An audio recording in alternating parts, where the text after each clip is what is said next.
Welcome to the Aaron Harber Show. This is part 2 of our 2-part series with members of the General Assembly. And coming from Grand Junction, Dan Thurlow. Dan, thank you so much for being here today.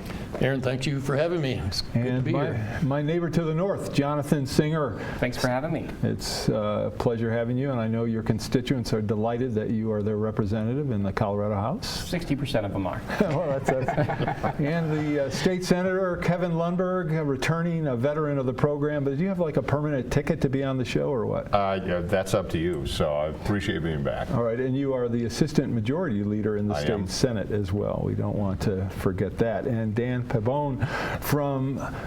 Well, you're actually the assistant majority leader. The Speaker Pro Tem. Oh, well, what am I? I'm changing titles. No problem. Speaker. Now, Speaker Pro Tem, do you actually get to be Speaker, or is that when Dickie Lee takes a vacation, or what? When Dickie Lee is off the floor, I preside over the proceedings in the House. Okay, so I mean, we have some pretty important people here today. Present company excluded, as far as I'm concerned. So we were talking a lot about health care, and Dan, one of the things you wanted to address is the hospital fee, the facilities fee. Let's talk about that. That failed in the last session. I think the governor would like to see that go through. What happened, and what do we need to do, and why do you think it's a good idea? Well, let's talk about where we're at right now. So we have unprecedented economic growth in Colorado. We have people making more money in some ways than they've ever made in our state's history. Which is all good. Which is a great thing. We have people moving to Colorado using our kindergartens and our middle schools and our high schools. So we have more students now than ever. And at the same time, we have facing us $100 million plus of budget cuts because of an amendment that we have to our Constitution called Tabor. Now, the idea here is we want to be efficient and effective with our government.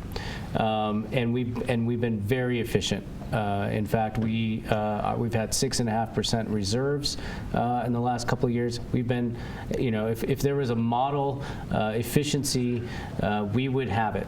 But now we're in a situation where we're cutting all the things that we need: new roads, lowering college tuition, expanding more teachers into our classrooms.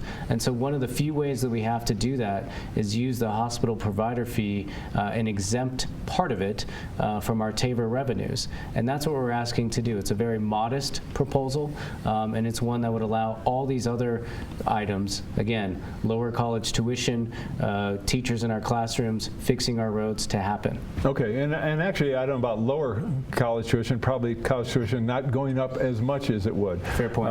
Probably not a lot of new roads, but road repair, which our roads are definitely in need of great repair.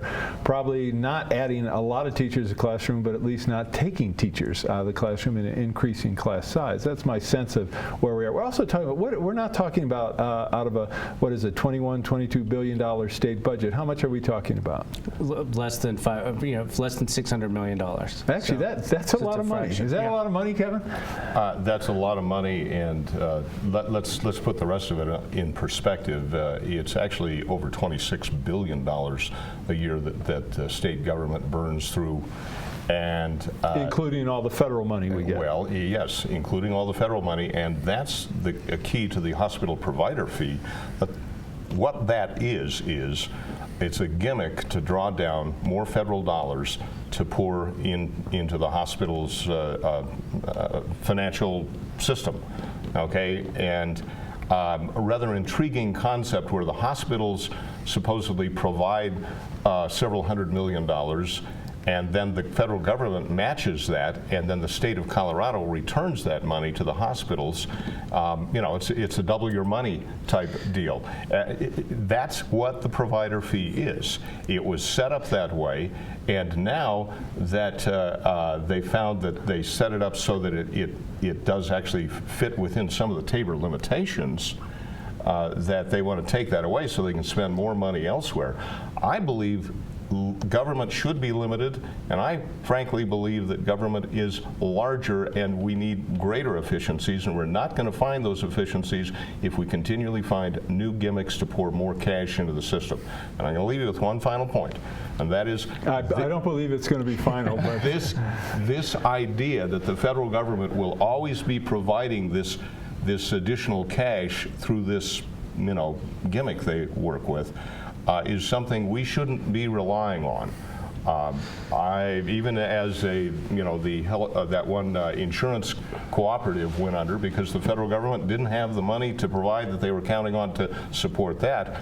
I think we're in very dangerous waters when we think this is a system that we need to institutionalize even further. So. No. I'm not about to call it a gimmick. I mean, I think one of the things is we got to think about why we had the hospital provider fee in the first place. You had people without insurance or who are underinsured who were using emergency rooms as their primary care coming into hospitals and driving up costs for everybody, really, because my private insurance goes up when someone comes into the ER and can't pay for their services. We all know that's the most expensive form of health care. This hospital provider fee actually opened up health care to tens of thousands of Coloradans. It just poured more money into the hospital through system. a program, through a gimmick called Medicaid. I mean, it's not like it's a gimmick, it's a Medicaid system. Kevin espoused it earlier as one of the solutions to our health care coverage problem. But anyway, go ahead, Jonathan. Let Jonathan finish. Go ahead. I'm surrounded by two Dans here. And it's interesting. But no, we had this for a reason. It could be worse, now, Jonathan. I think that would be terrible. But I think one of the things that we need to think about is why we're doing this. It goes back to the cost of health care and how we're able to provide the most efficient services. We take away that hospital provider fee. We lose those matching funds. How are we going to cover those folks that we had in the first place that were coming in for uncompensated, very expensive care that I was subsidizing through my private insurance? All right, so let's take Kevin's scenario. So we have the hospital provider fee. It's generating, Dan, did you say 600 million? Yeah, 550 million. Okay, first of all, where does that money go? That money is a matching fund to the feds to provide us with Medicaid coverage for what Jonathan suggested. Is it a one-to-one match, roughly? I'm not sure exactly. Okay, let's say it's a one-to-one match. It's not Medicaid. It's not Medicaid. It's money that goes from the hospitals to the state government, the feds match it, and then that money pours back into the hospitals directly. To cover indigent people? Exactly. Okay, so, all right, so your concern, Kevin, is we have this whatever the amount is, 600 million, 600 million. What if the feds stop matching it? Okay, that was one of your concerns. So I guess my question is, so what? Let me someone answer that question. So let's say the feds in 5 years or 10 years stop matching it. Does that? That means that that the gimmick will go away, and we find that the hospitals will simply be pouring money into a fund that will be then returned to them, and it won't have any value at all. But isn't that immaterial, Aaron, to the discussion? Here's the discussion. I'm afraid that happens a lot on this show. But here's the discussion before us. Is right now the hospital provider fee is under what's called the referendum C cap. Used to be the Tabor cap. That's what's pushing us up against the cap. This $600 million is pushing us up against the cap. Here's what I think, and this might surprise some of you, but Tabor was started for a specific purpose, to control government. It's sort of done that, although I agree with Kevin, there's still a lot of, there's a lot of growth that we could still keep working on, but it's sort of done that. The hospital provider fee came along. It's a different animal. It's somewhat an accounting gimmick to allow us to get federal money. Again, Tabor was to keep us, not just to control government, but to protect our people from paying more taxes, income taxes, sales taxes, and property taxes. Well, the hospital provider fee is not that. It's money coming from the hospitals that goes back to the hospitals, matching money from the feds that also goes to the hospitals. Can't be used for education, can't be used for roads, can't be used for anything else. So if we let that money come in, it didn't matter in 2009 because we weren't up against the cap. Now that we're up against the cap, if we let that money come in, and it has to go to Medicare hospitals, when we're up against the cap, that is eventually going to drive out education, higher education, roads, all those other things. I'm a Tabor guy. I support Tabor, but if we don't exempt that weird different animal from the Tabor cap, pretty soon we're going to lose Tabor. We won't have that protection of Tabor because I don't think the people will stand it if higher education is being defunded, K through 12, the negative factor is becoming bigger and bigger every year. and we can't do anything about our roads. So as a conservative, I think the best good government solution for us is to exempt that fee from Tabor. And it doesn't matter if they quit paying it later, it's still a whole separate issue from the rest of the budget. Oh, Dan and I are going to disagree. We're outvoted 3-1 right now. But one Senate, one House. But look, I think that just goes to say it is a bipartisan solution. I mean, this isn't a Democratic solution to funding roads or tuition or a Republican solution. This is a bipartisan solution. And frankly, I think this is what people brought us to the State House to do, is work across the aisle to find solutions to problems that we have. And this is, I think, an example of how we can do that.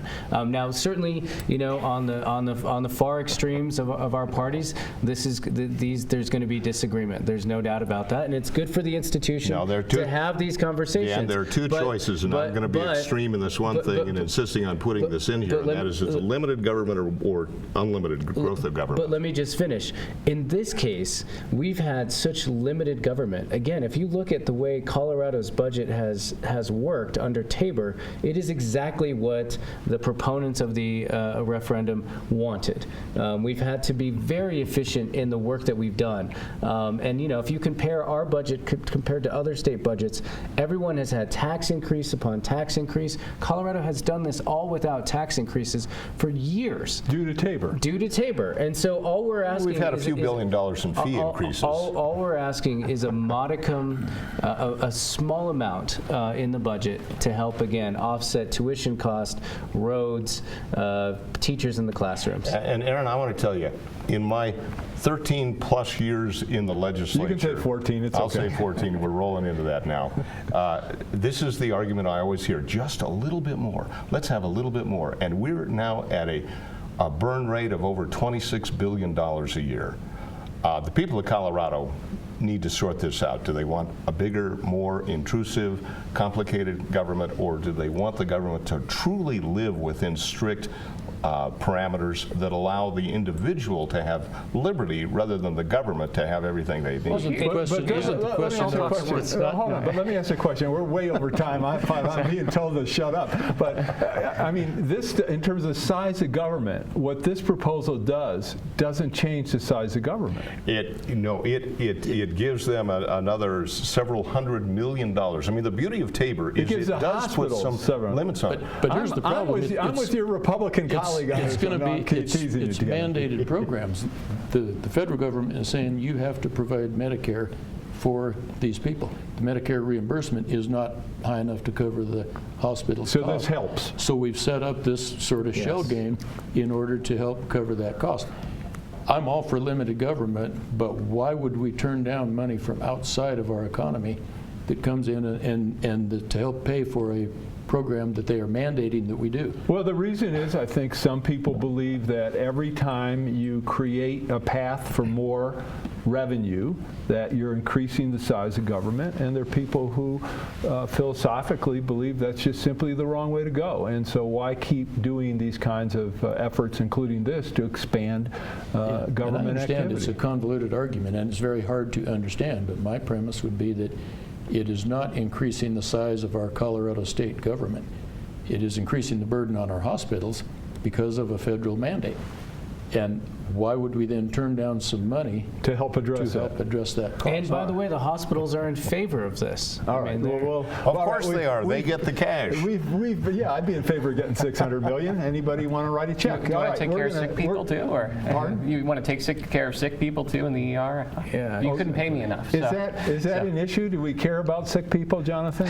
One of us does at least. All right. One out two of of five. us. We all care about We're going to take a quick break, and we'll be back for the shortest segment coming up we've ever had. For information on how to help promote civil and mutually respectful discourse and support expansion of the distribution of our programs, please email info@harbertv.com.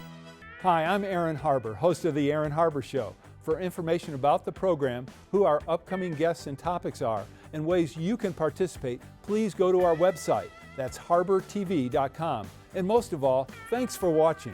I'm Mary Robinson, former President of Ireland. Hi, I'm Jim Cameron, Director of Avatar.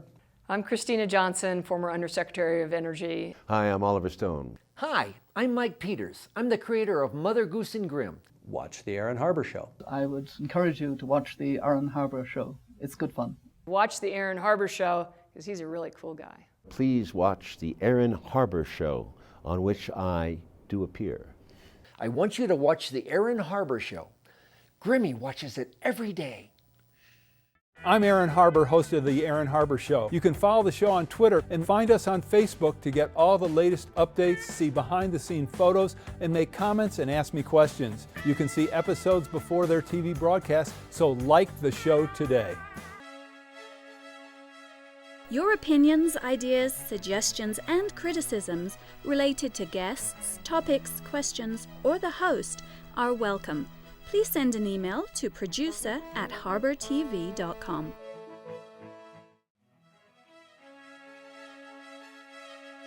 Welcome back to the show. We're with members of the Colorado General Assembly. We've been talking a lot about health care.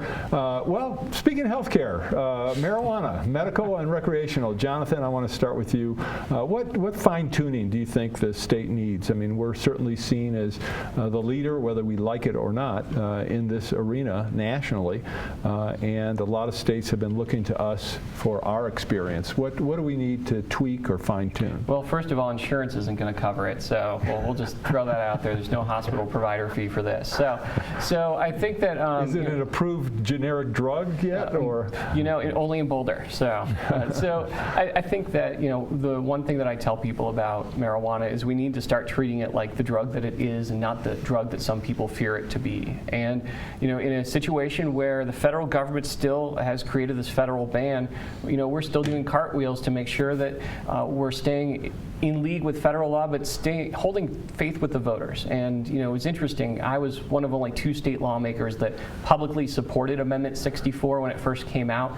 It was me and Tea Party conservative Sean Mitchell, and so it wasn't a partisan issue. And I think some of the things that we need to look forward to is, we still don't have any place where people can come and use marijuana just like we have for bars for alcohol. And I think we need to actually move forward with things like that, because people are coming to Colorado as tourists, spending their money, and then they're technically actually breaking the law by either smoking in public or getting kicked out of their hotels for using it in a private institution that doesn't allow it. All right, as a less government advocate, should the federal, state government, either government be involved in these decisions, or should we just get out of the way? Well, I'm not sure what you mean by get out of the way, because it is a controlled substance, even as alcohol is a controlled substance, prescription drugs are. We do have this discontinuity between federal and state law, which includes the banking system, which is a real problem for the industry. Yep. I recognize that each one of us, when we begin our term of office, we raise our right hand and swear an oath to the Colorado Constitution as well as the U.S. Constitution. Well, it's in the Colorado Constitution. I believe it's the job of the legislature to then put the implementing laws in place to make it work and make it work well. I actually haven't supported them all because I think the taxes were too high, actually. But why am I not surprised? It's okay, it's my tax. With high tax comes high regulation, which even in this industry, I don't think is always the best choice. We have an obligation to make it work. All right, I'm going to jump to transportation. I'm going to try to cover, I know we have very little time. I think all the objective reports say that the quality of roads, the need for maintenance is extraordinary in the state, billions of dollars. Why Tabor allows the government to go to the people and say, here's a problem, we want to raise the gasoline tax or whatever it is and fund it and get these roads fixed. In rural Colorado, Dan, you're in Grand Junction, you're familiar with this. I mean, in rural Colorado, the condition of roads has deteriorated to an extraordinary degree, and many are just literally being ignored and are dangerous. Bridges, lots of issues. Dan, why haven't we done anything, and why doesn't, are we just afraid to go to the voters and ask for help? Well, I think the biggest challenge that we've seen in the last 2 and 3 years is congestion everywhere. When you have to spend 4 hours on the road to the mountains any day, that has an economic impact on our tourism, that has an economic impact on all of us. Same thing with the metro area gridlock. I mean, traffic congestion has increased. This is a fundamental part of the transportation problem, which is why I think now as people feel this, you have to feel the problem in order to embrace a solution. And I think people are feeling it now personally. And so I think now might be the opportunity to talk about going to the voters and maybe getting a modest increase. Here's the alternative. And it's already what's happening right now, and it's got people upset to begin with, which is we have to go to the private sector, partner with private companies to build our roads. And by the way, they create a toll road, whether you go through Boulder, whether almost every part of the area of our metro area has a toll road on it now. Voters don't necessarily like to pay for things that way. They'd rather pay it off of a bottom line, off a tax, and get it done with. And so I think the voters, Colorado citizens, have two choices. Go to the private side and see more toll roads, or go to the public side and just have a tax that would take care of all these, not all of these issues, but have a beginning to take care of all these issues. All right, Kevin, I know you're not a fan of big government, to put it politely. On the other hand, we have certainly millions more people, a few million more people in Colorado than we did 30 or 40 years ago. A lot of our roads were built during that era. Does it make sense to invest additional? It makes sense to make this a high priority for state government. And first and foremost, I want to see the $26+ billion state budget focus more on transportation needs and legitimate roads, highways, not very expensive other transit systems, but let's do that first. Instead, what I saw was a few years ago we passed a bill that deprioritized state general fund dollars for transportation. Instead, we're spending on a Medicaid expansion, essentially. That's where all the money is going. I'll be convinced that it's a real priority for the legislature when they actually put our general fund dollars on the line for transportation. And would you take those from? Would you take $200 million, $300 million from Medicaid and put it into roads? Would that be your preference? I believe we went down the wrong road when we did the Medicaid expansion. I think there's a role for Medicaid, but not for everybody at all times. 20% of the population in Colorado is now on Medicaid. That number is too high. We need to have a system, and I'm not talking about throwing people off the rolls, but we can recalibrate who comes on the rolls in the future so we can find savings there. Let's start with the healthcare exchange and take some of those dollars away. Let's find those efficiencies so that within our $26+ billion budget, which will be more next year, that we put that in transportation. Then let's address if we need more taxes. All right, we're going to take our last break, and we'll be right back with our panel. I'm Aaron Harber, host of The Aaron Harber Show. We depend on contributions to support our work to bring you some of the nation's and world's top opinion leaders. Individuals, businesses, foundations, and other nonprofits make tax-deductible contributions to the Democracy and Media Education Foundation to allow us to work for you. To find out more or to make a donation, please go to dmefd.org. Thanks for watching the show and for your support. I'm Aaron Harber, host of The Aaron Harber Show. You can follow the show on Twitter and find us on Facebook to get all the latest updates, see behind-the-scenes photos, and make comments and ask me questions. You can see episodes before their TV broadcast, so like the show today. Your opinions, ideas, suggestions, and criticisms related to guests, topics, questions, or the host are welcome. Please send an email to producer@harbortv.com. Welcome back to the show, our final segment in our two-part series with members of the General Assembly. Of course, we have the Speaker of the House Pro Tem, Dan Pabon, here. Again, Aaron, a pleasure. Thanks for having me. We have the Senate Majority Leader, Assistant majority. Assistant majority. Well, I've elevated you. The Senate Well, Assistant Majority Leader. Time will tell. Kevin is, of course, a veteran of the show. I want to start, Dan, since you're furthest away from me and you're also living in Grand Junction, so that qualifies another way. K through 12 education. The state spends an extraordinary billions of dollars a year on K through 12 education, yet it seems that our schools are failing so many of our students. Am I wrong about that? And if I'm not, what can we do to really significantly improve K through 12 education? Any thoughts on your part on that? And then Jonathan, I want you to comment on that too. Like all these questions, Aaron, you know that's not an easy fix and something you can just say, let's do this. My belief is that, and it's like some of the other issues we've talked about, healthcare and a lot of other things, choice is a better answer than one size fits all being handed down from either the state or the federal government. I think we fixed, in the last session, we fixed some of the issues that way with the testing that was required, and we did some things with a House bill that relieved some of the testing. The feedback I'm getting from teachers in Grand Junction is that, and it's too early to tell if it's totally worked, but I think that's working. But that was a good step, is to just free up the educators to decide what tests they want and give them more freedom to do that than they had. I think we need to concentrate on options like charter schools. I think we need to make a level playing field for home-based education and religious schools. The more choice we have, the better it'll be. So Jonathan, I mean, I'm amazed when you look at some of the numbers in terms of the reading proficiency levels, how abysmal they are across the state. If a kid can't read, he or she's not going to do well in terms of getting employment or anything else. No, you're absolutely right. I think that, but I think where we might differ here is I don't know if our schools are failing. I think we've given them a huge task to do. And before I was at the state capitol, I was a social worker working with abused and neglected kids. I had school principals that would stay with me in their classrooms till 9 o'clock at night trying to help kids. I don't think anyone thinks that our teachers are slacking off or not doing their job. But in a previous segment, Kevin mentioned, we've got 20% of people on Medicaid. 1 out of 6 kids in Colorado are in poverty. So when you've got 24 hours in a day and only 8 of those are in school, you've got kids that are coming to school hungry. You've got kids that are coming out of really tough situations in their homes, and they're not necessarily ready to learn.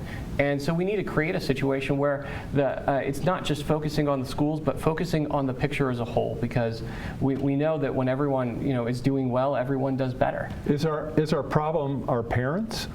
I don't think our problem is our parents. I think the problem is a system that hasn't let people get ahead the way they should. And we're starting to build on those things now, starting to invest in things like early childhood education, so kids are ready to come to first grade and kindergarten. But these are big bites at big apples, and we have a limited pot of money to do it with. And we talked about how taxes have been historically low. Actually, local taxes have increased for almost 80% of school districts, because the local school districts are having to pick up the slack from where we left off. And so it's a huge bite at a big apple, but we need to make sure that kids are coming to school ready to learn, they aren't coming to school hungry, and when they're going home, they have a safe neighborhood to go home to. All right. Well, I want to thank the panel. I apologize that the show's over. I was going to give Kevin and Dan the last word, but I've been advised that would be a huge mistake due to our time limitations. For a lot of different reasons. So I want to thank Dan and Jonathan and Kevin and Dan for joining me today. I'm Aaron Harber. Thanks for watching. Make sure you catch both parts of this 2-part series, and we'll see you next time.